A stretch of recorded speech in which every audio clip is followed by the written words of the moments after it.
Halo, assalamualaikum anak-anakku kelas 4. Bagaimana kabarnya hari ini? Pasti baik kan? Sebelum memulai pembelajaran, kita berdoa terlebih dahulu. Doa dimulai.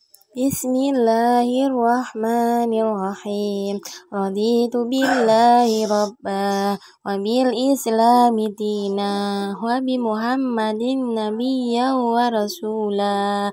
Rabbi zidni ilma warzuqni fahma. Amin. Berdoa selesai. Nah, sekarang kita masuk ke tema 1, indahnya kebersamaan. Subtema 1, keberagaman budaya bangsaku. Pembelajaran 1. Kalian bisa menyiapkan buku tematik kalian, tema 1 yang sudah diberikan oleh Bu Emi kemarin, ya.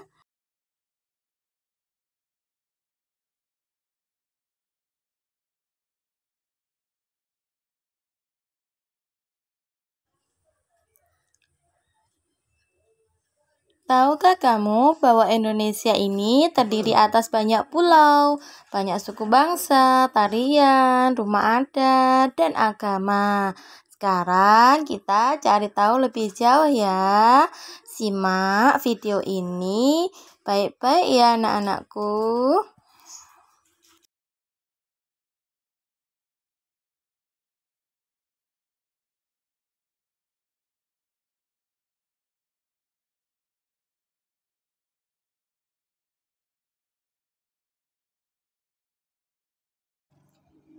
Indonesia terdiri atas berbagai macam suku bangsa dan budaya. Namun, tetap dalam satu wadah, yaitu Negara Kesatuan Republik Indonesia atau disingkat dengan NKRI. Keberagaman tersebut merupakan anugerah dari Tuhan Yang Maha Esa. Oleh karena itu, kita wajib mensyukurinya. Nah, di bukunya kalian ada bacaan tentang keberagaman budaya Indonesia. Mari kita baca teks tersebut.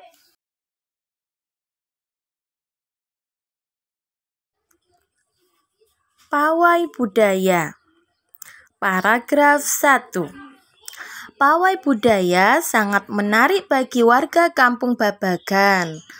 Pawai ini selalu menampilkan keragaman budaya Indonesia. Udin dan teman-teman tidak pernah bosan menanti rombongan pawai lewat. Tahun ini mereka datang ke alun-alun untuk melihat pawai tersebut. Kakek Udin pun terlihat sabar menanti. Terdengar suara gendang yang menandakan rombongan pawai semakin dekat.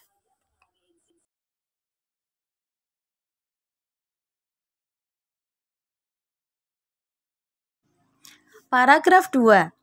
Di barisan pawai terdepan terlihat rombongan dari Maluku. Rombongan laki-laki mengenakan kemeja putih, jas merah, dan topi tinggi dengan hiasan keemasan. Rombongan perempuan mengenakan baju cele. Baju ini terdiri dari atasan putih berlengan panjang serta rok lebar merah. Langkah mereka diiringi oleh suara tifa, alat musik dari Maluku. Bunyinya seperti gendang, namun bentuknya lebih ramping dan panjang. Budaya Maluku sangat unik dan menarik.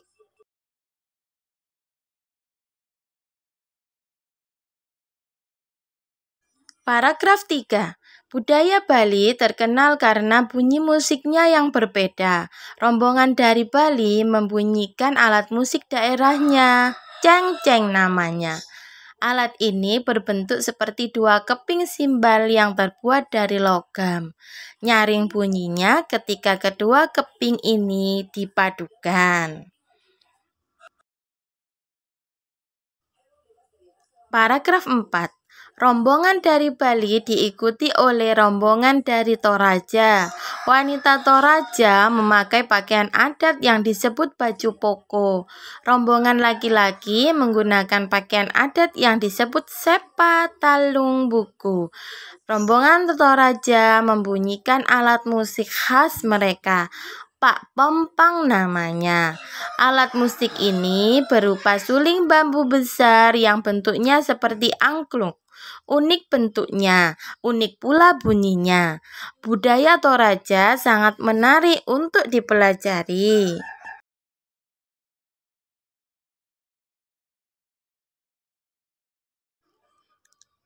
Paragraf 5. Udin dan teman-teman senang melihat pawai budaya. Selalu ada hal baru yang mereka perhatikan setiap tahun. Pakaian adat dari berbagai suku di Indonesia selalu menyenangkan untuk diamati. Benar kata Ibu Udin, kebudayaan Indonesia memang sangat beragam, kaya, dan mengagumkan. Nah, itu tadi bacaan tentang pawai budaya yang dilihat Udin dan teman-temannya. Coba ada berapa paragraf ya tadi anak-anak? Iya, ada 5 paragraf. Setiap bacaan biasanya terdiri atas beberapa paragraf, dan setiap paragraf itu memiliki gagasan pokok dan didukung oleh gagasan pendukung. Apa itu gagasan pokok dan gagasan pendukung? Gagasan pokok adalah ide utama yang dibahas dalam suatu bacaan. Gagasan pokok itu dapat berupa kalimat inti atau berupa pokok paragraf. Sedangkan gagasan pendukung adalah uraian atau tambahan informasi untuk gagasan pokok. Nah, perlu kalian ketahui anak-anak, di dalam setiap paragraf yang telah kalian baca tadi, itu ada gagasan pokoknya dan juga ada gagasan pendukungnya. Sekarang coba kita cari tahu ya. Kita berlatih untuk mencari gagasan pokok dan gagasan pendukung. Kita baca paragraf kedua dan mencari tahu gagasan pokok dan gagasan pendukungnya ya. Coba kalian lihat di paragraf kedua. Nah, paragraf kedua tadi bacaannya ada berapa kalimat? Ya. Paragraf kedua ada 7 kalimat. Nah, dari 7 kalimat ini kita akan cari gagasan pokok dan gagasan pendukungnya. Coba di kalimat pertama, di barisan pawai terdepan terlihat rombongan dari Maluku. Ya, kemudian di kalimat kedua, rombongan laki-laki mengenakan kemeja putih, jas merah, dan topi tinggi dengan hiasan keemasan. Nah, dari paragraf kedua ini menjelaskan dan dari kalimat pertama, sehingga kalimat pertama ini merupakan gagasan pokok dan kalimat kedua merupakan gagasan pendukung. Kita lihat kalimat selanjutnya. Rombongan perempuan mengenakan baju cele. Baju ini terdiri dari atasan putih berlengan panjang serta rok lebar merah. Langkah mereka diiringi oleh suara tifa, alat musik dari Maluku. Bunyinya seperti kendang, namun bentuknya lebih ramping dan panjang. Budaya Maluku sangat unik dan menarik. Nah, kalimat yang lain ini juga disebut gagasan pendukung karena menjelaskan dari gagasan pokok kalimat yang pertama tadi. Selanjutnya, kita cari tahu juga di paragraf ketiga ya anak-anak. Coba kita lihat kalimat pertama. Budaya Bali terkenal karena bunyi musiknya yang berbeda. Kemudian kalimat selanjutnya, rombongan dari Bali membunyikan alat musik daerahnya, cengceng namanya. Alat ini berbentuk seperti 2 keping simbal yang terbuat dari logam. Nyaring bunyinya ketika kedua keping ini dipadukan. Nah, coba dilihat. Kalimat kedua ketika keempat itu menjelaskan dari kalimat yang pertama. Sehingga kalimat pertama disebut gagasan pokok. Dan kalimat selanjutnya, kalimat kedua, 3, dan 4 disebut gagasan pendukung. Sekarang sudah jelas kan anak-anak yang disebut gagasan pokok dan gagasan pendukung itu? Baiklah, kita masuk ke materi selanjutnya. Indonesia adalah negara yang sangat beragam budaya, agama, dan bahasa daerahnya. Sebagai warga negara yang baik, kita wajib menghargai keragaman tersebut. Ini ada beberapa gambar ragam budaya, tari daerah, rumah adat, dan senjata tradisional dari berbagai provinsi di Indonesia. Perlu kalian ketahui, provinsi di Indonesia pada saat ini sudah ada 34 provinsi.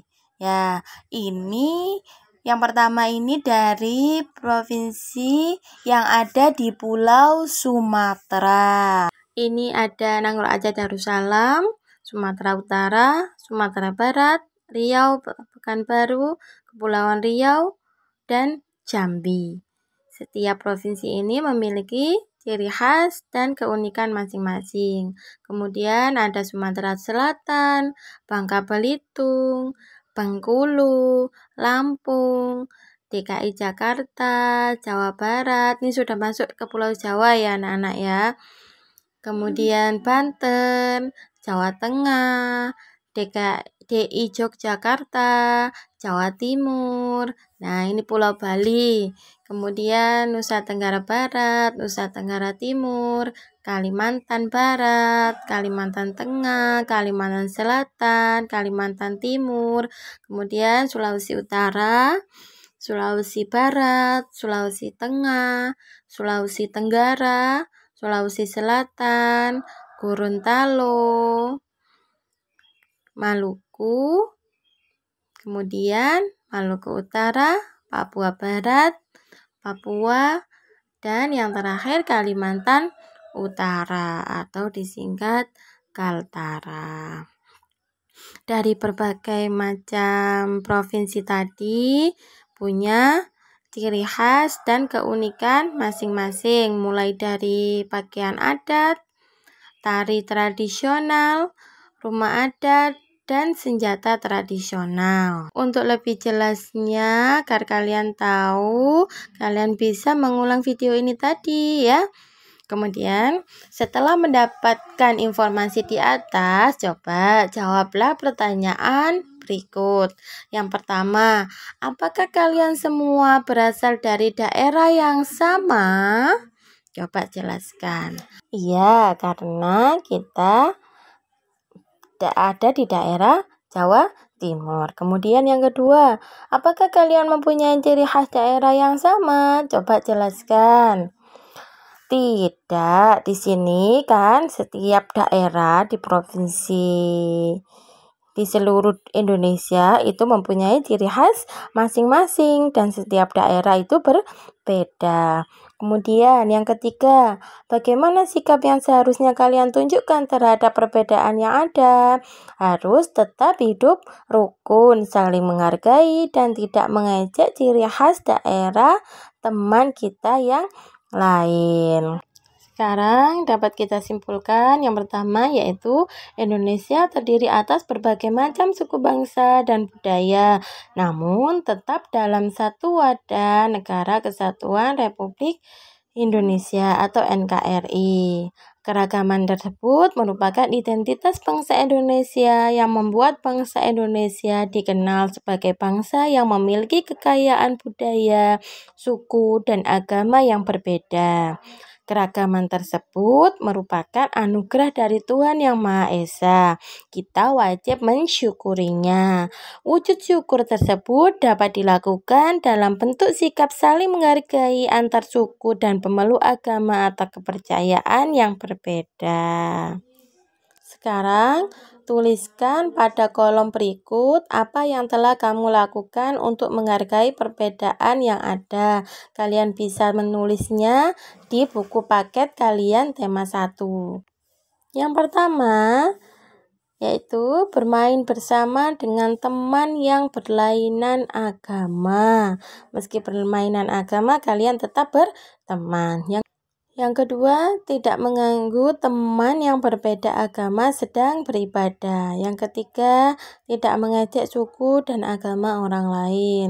Yang keempat, berteman dengan semua teman walaupun berbeda suku dan agama. Yang kelima, memberi kesempatan teman untuk beribadah. Kalian bisa menulisnya jawaban tersebut di buku paket kalian.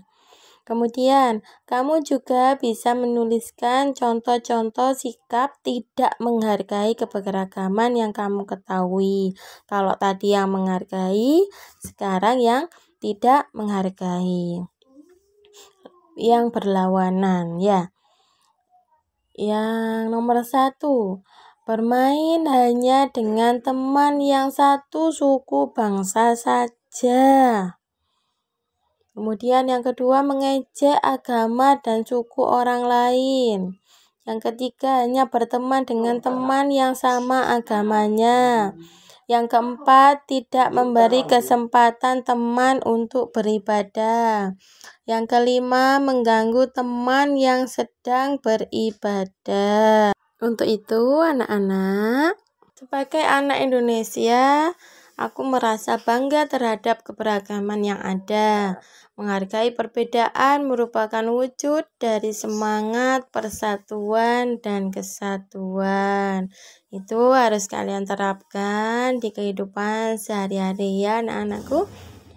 Baiklah, ini ada beberapa gambar tentang berbagai macam alat musik tradisional yang ada di Indonesia.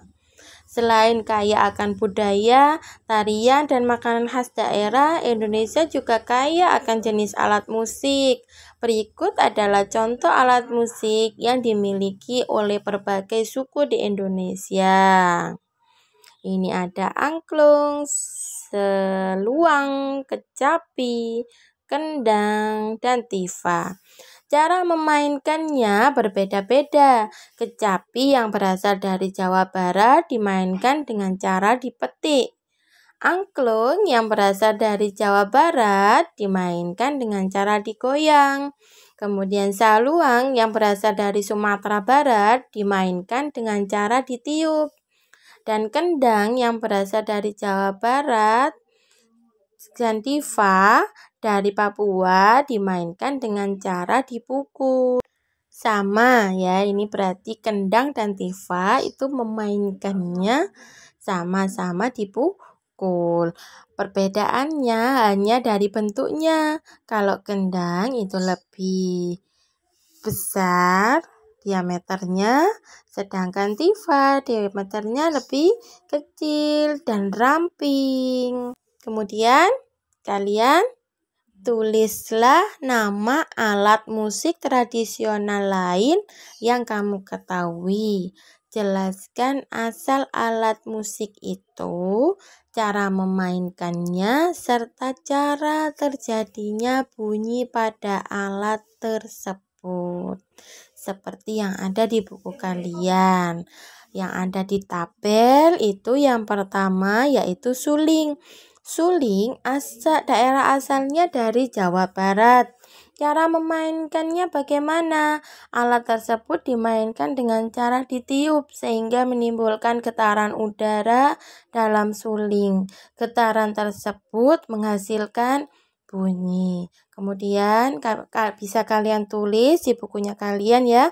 Yang nomor 2, kecapi.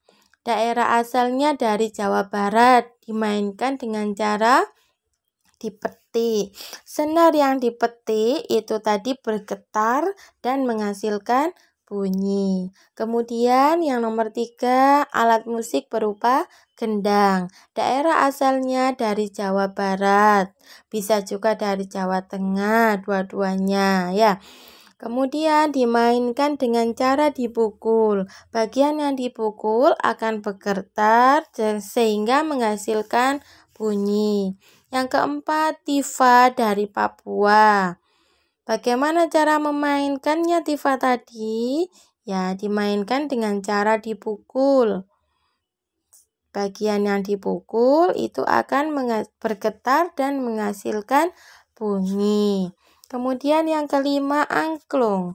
Berasal dari Jawa Barat, dimainkan dengan cara digoyang. Bagian dalam bambu bergetar sehingga menghasilkan bunyi. Perlu kalian ketahui anak-anak, setiap benda yang bergetar itu akan menghasilkan bunyi.